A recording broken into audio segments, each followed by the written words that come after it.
ఉపగ్రహ విధ్వంసక ఆయుధాన్ని రష్యా అభివృద్ధి చేస్తున్నట్లు తమకు సమాచారం ఉందని అమెరికా సంచలన ప్రకటన చేసింది తాజాగా. సో దీన్ని తీవ్ర ఆందోళనకు కలిగించేటువంటి అంశంగా కూడా పేర్కొంది.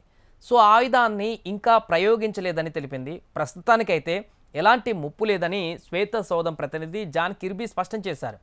రష్యా రహస్యంగా ఒక కీలక ఆయుధాన్ని అభివృద్ధి చేస్తున్నట్లుగా సమాచారం అమెరికన్ ఇంటెలిజెన్స్ సంస్థ వద్ద ఉందన్నట్టుగా ఇటీవల కొన్ని వార్తలు వచ్చాయి. సో దీనిపైన నిజాలను బయటపెట్టాలని అధ్యక్షుడు బైడెన్ యంత్రాంగాన్ని ప్రతినిధుల సభ intelligence committee chairman Mike Turner బుధవారం ఆయన డిమాండ్ చేయడం జరిగింది. దాని పర్యావసనాలను ప్రజలకు వెల్లడించాలంటూ కూడా ఆయన కోరారు. ఈ నేపథ్యంలో ఆ వార్తల్ని శ్వేత సౌధం ధృవీకరించింది. అయితే ప్రస్తుతానికి ఇంతకు మించి సమాచారాన్ని వెల్లడించలేమని కూడా తెలిపింది. పూర్తిగా వివరాలను బయటపెట్టకుండా రష్యా తయారు చేస్తున్నటువంటి ఉపగ్రహ విధ్వంసక ఆయుధానికి అణ్వస్త్ర సామర్థ్యం ఉందంటూ కూడా వచ్చినటువంటి వార్తలపైన కూడా మాత్రం కిర్బీ స్పష్టతనివ్వలేదు. తక్షణమే దీనివల్ల ఎలాంటి ప్రమాదం లేకపోయినప్పటికీ భూ కక్షలోని ఉపగ్రహాలకు ముప్పు పొంచి ఉందంటూ కూడా తెలిపింది.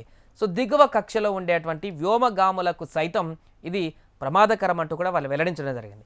అంతరిక్షం నుంచి భూమిపై దాడి చేసే సామర్థ్యం ఆయుధానికి ఉందని మాత్రం చెప్పట్లేదని కిర్బీ అన్నారు. అలాగే దీని తయారీని కొన్ని నెలల క్రితమే ప్రారంభించారన్నారు. ఏళ్లుగా దీనిపై పని జరుగుతోందంటూ వస్తున్నటువంటి వార్తలని ఆయన కొట్టిపారేశారు. రష్యా తయారు చేస్తున్నటువంటి ఆయుధానికి సంబంధించిన పూర్తి సమాచారాన్ని బైడెన్కు తెలియజేశామని కూడా చెప్పారు. ఈ సమాచారాన్ని భాగస్వామ్య దేశాలతో పంచుకోవాలని ఆయన ఆదేశించినట్టు వెల్లడించారు.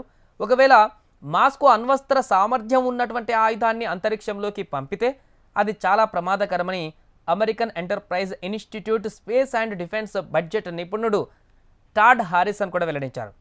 భూదిగువన కక్షలో అణ్వస్త్ర ప్రయోగం వల్ల ఉపగ్రహాలన్నీ దెబ్బతింటాయని కూడా చెప్పారు. అంతర్జాతీయ అంతరిక్ష కేంద్రం సైతం ప్రభావితమవుతుందన్నారు. దానిలోని వ్యోమగాములకు ముప్పు ఉందని కూడా వివరించారు. రోదసిలో పూర్తి గందరగోళ పరిస్థితులు నెలకొంటాయంటూ కూడా తెలిపారు. ఏదేమైనా కూడా తాజాగా అమెరికా చేసినటువంటి ప్రకటన పట్ల అయితే రష్యా ఏ విధంగా స్పందిస్తుందనేది కూడా చూడాల్సిన అవసరం ఉంది.